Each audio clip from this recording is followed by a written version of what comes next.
وليد الركراكي يفاجئ الجميع بالظهور وسط الميدان. الكرة غتضرب بوطو، الكرة غتضرب بوطو وغتخرج. غنبغيتكم واحد التكريم على لا ليجوند بيلي اللي مشات هذا العام.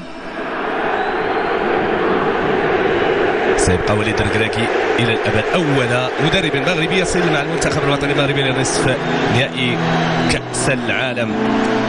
هنا مشهد خامس، تكريم للاسطوره بيلي الذي توفي عام 2022، تكريم مدون للراحل اديسون ارانتيس دو ناسيمينتو المعروف في جميع انحاء العالم باسم بيلي، كنجم كرة قدم عالمي ومهاجم عبقري أحدث ثورة في لعبة كرة القدم، ولم ينسى تراثه الكروي أبدا حتى بعد اعتزاله. جميل جدا هذا الاعتراف.